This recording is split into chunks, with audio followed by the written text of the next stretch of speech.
ರಾಜ್ಯ ಬಿಜೆಪಿಯಲ್ಲಿ ಸೃಷ್ಟಿಯಾಗಿರೋ ಬಿಕ್ಕಟ್ಟು ಬಗೆಹರಿಸಲು ಬಿಜೆಪಿ ವರಿಷ್ಠರು ಶತಪ್ರಯತ್ನ ಮಾಡ್ತಿದ್ದಾರೆ.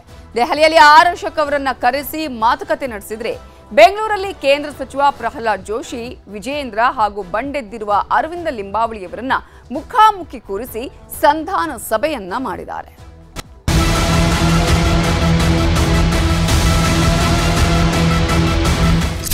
ಸತ್ಮೇಲೆ ಸರಿ ಹೋಗೋದನ್ನು ನೋಡಪ್ಪ. ಮುಂಬರುವಂಥ ದಿವಸಗಳಲ್ಲಿ ಬಂಗಾರ ತಟ್ಟೆಯಲ್ಲಿ ಇಟ್ಕೊಂಡೇ ಕಾಂಗ್ರೆಸ್ನವರು ಬಿಜೆಪಿಗೆ ಅಧಿಕಾರವನ್ನು ಕೊಡ್ತಾ ಇದ್ದಾರೆ. ನಾವು ಯಾವ ರೀತಿ 2013ರಲ್ಲಿ 3 ಪಾರ್ಟಿಯಾಗಿ ನಾವು ಅವ್ರು ಕೊಟ್ಟಿವೋ ಆ ರೀತಿ ಇವತ್ತಿನ ಪರಿಸ್ಥಿತಿ ಹಂಗಿದೆ. ಬಿಜೆಪಿ ಪಕ್ಷದೊಳಗಿನ ಅಸಮಾಧಾನ ಯಾವ ಮಟ್ಟಿಗೆ ಹೋಗಿದೆ ಅನ್ನೋದಕ್ಕೆ ಮಾಜಿ ಸಂಸದ ಜಿಎಂ ಸಿದ್ದೇಶ್ವರ್, ಮಾಜಿ ಸಚಿವ ಮುರುಗೇಶ್ ನಿರಾಣಿ ಅವರ ಮಾತುಗಳೇ ಸಾಕ್ಷಿ. ಇವರಿಬ್ಬರ ಸಿಟ್ಟಿಗೆ ಕಾರಣ ಮತ್ಯಾರೂ ಅಲ್ಲ, ಬಿಜೆಪಿ ರಾಜ್ಯಾಧ್ಯಕ್ಷ ಬಿವೈ ವಿಜಯೇಂದ್ರ. ಹಿರಿಯ ಬಿಜೆಪಿ ನಾಯಕರನ್ನ ವಿಜಯೇಂದ್ರ ಪರಿಗಣನೆಗೆ ತಗೊಳ್ಳುತ್ತಿಲ್ಲ. ಬಿಜೆಪಿಯ ಕಟ್ಟಾಳುಗಳು ನೀತಿಪಾಠ ಮಾಡಿದ್ರೂ ಕೇಳೋ ಮನಸ್ಸಿಲ್ಲ. ಹಾಗಾಗೇ ಬಿಜೆಪಿಯಲ್ಲಿ ಇಷ್ಟೆಲ್ಲ ಆಗ್ತಿದೆ ಅನ್ನೋದು ಬಿಜೆಪಿಯವರ ನೇರ ಮಾತು. ಸದ್ಯಕ್ಕೆ ಬಿಜೆಪಿ ರಾಜ್ಯಾಧ್ಯಕ್ಷ ಹುದ್ದೆಗೆ ತಿಂಗಳೊಳಗೆ ಹೊಸ ಅಧ್ಯಕ್ಷರ ಆಯ್ಕೆ ಮಾಡ್ತಾರೆ ಅನ್ನೋ ಸುದ್ದಿಗಳು ಹರಿದಾಡುತ್ತಿದ್ರು. ಈ ಸಲನೂ ವಿಜಯೇಂದ್ರರಿಗೆ ಪಟ್ಟ ಕಟ್ತಾರೆ ಅನ್ನೋ ಮಾತುಗಳು ಕೇಳಿ ಬರ್ತಿದೆ. ಆದರೂ ಹೈಕಮಾಂಡ್ ನಾಯಕರ ನಡೆ ಬಹಳ ಕುತೂಹಲ ಮೂಡಿಸಿದೆ. ಪ್ರಮುಖ ನಾಯಕರನ್ನ ದೆಹಲಿಗೆ ಕರೆಸಿ ವರಿಷ್ಠರು ಅಭಿಪ್ರಾಯ ಸಂಗ್ರಹ ಮಾಡುತ್ತಿದ್ದಾರೆ. ವಿಜಯೇಂದ್ರ ಅಷ್ಟೇ ಅಲ್ಲ, ವಿಪಕ್ಷ ನಾಯಕರನ್ನು ಬದಲಿಸ್ತಾರೆ ಅನ್ನೋ ಸುದ್ದಿ ಹರಿದಾಡುತ್ತಿದೆ. ಇದಕ್ಕೆ ರೆಕ್ಕೆ ಪುಕ್ಕ ಸಿಕ್ಕಿದ್ದು 3 ದಿನಗಳಿಂದ ದೆಹಲಿಯಲ್ಲಿದ್ದ ಆರ್ ಅಶೋಕ್. ದೆಹಲಿಯಲ್ಲಿ ವರಿಷ್ಠರು ಕೇಂದ್ರ ಸಚಿವರನ್ನ ಭೇಟಿ ಮಾಡಿರುವ ಅಶೋಕ್ ಮಾತುಕತೆ ನಡೆಸಿ ವಾಪಸ್ಸಾದ್ರು. ಆದರೆ ದೆಹಲಿಯಲ್ಲಿ ಏನೆಲ್ಲ ಆಯಿತು ಅನ್ನೋದರ ಗುಟ್ಟನ್ನ ಬಿಟ್ಟುಕೊಡ್ಲಿಲ್ಲ. ರಾಜ್ಯ ರಾಜಕೀಯದ ವರದಿ ಕೊಡಲು ಹೋಗಿದ್ದೆ ಅಷ್ಟೇ ಅಂತ ಹೇಳಿದ್ರು.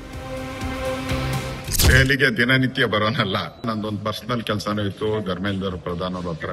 ಆತರ ಅಧ್ಯಕ್ಷರ ಬಗ್ಗೆ ಯಾವುದೇ ರೀತಿ ಚರ್ಚೆಗಳು ಇಲ್ಲಿ ನಡೆದೇ ಇಲ್ಲ. ಕೇಂದ್ರದಲ್ಲಿ ಇನ್ನು ಕರ್ನಾಟಕ ಸಬ್ಜೆಕ್ಟೇ ಬಂದಿಲ್ಲ. ಇನ್ನು ಬೇರೆ ಬೇರೆ ರಾಜ್ಯಗಳದ್ದು ಅಧ್ಯಕ್ಷರ ಒಂದು ಘೋಷಣೆ ಇದೆ.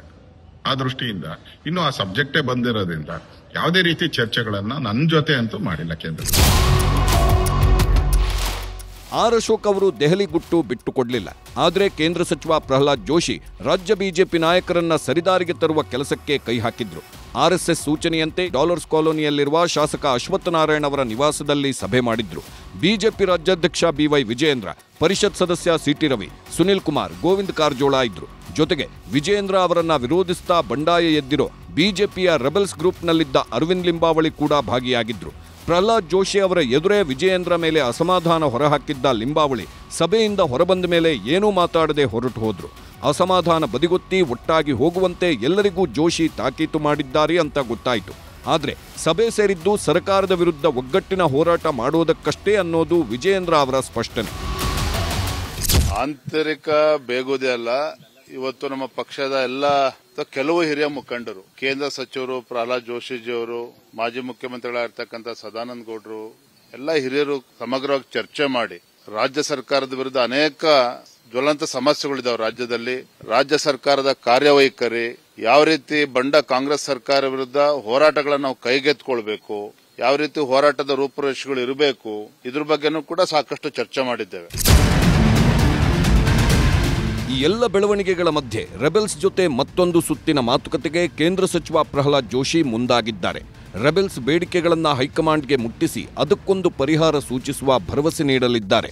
ಜೋಶಿ ಸಭೆಗೂ ಮುನ್ನ ರೆಬೆಲ್ಸ್ ಟೀಮ್ ಕೂಡ ಮತ್ತೊಂದು ಸುತ್ತಿನ ಸಭೆ ಸೇರಿ ಸಮಸ್ಯೆ, ಬೇಡಿಕೆ, ಬದಲಾವಣೆಗಳ ಪಟ್ಟಿಯನ್ನ ಸಿದ್ಧಪಡಿಸಲಿದೆ. ಎಲ್ಲವನ್ನೂ ದೆಹಲಿಗೆ ಹೊತ್ತೊಯ್ಯಲಿರೋ ಜೋಶಿ ಹೈಕಮಾಂಡ್ಗೆ ಮನವರಿಕೆ ಮಾಡಿಕೊಡಲಿದ್ದಾರೆ. ಅಂತಿಮವಾಗಿ ಹೈಕಮಾಂಡ್ ಯಾವ ನಿರ್ಧಾರ ಕೈಗೊಳ್ಳುತ್ತೆ ಅನ್ನೋದು ಸದ್ಯದ ಕುತೂಹಲ. Krishna GV, news 18, Bengaluru.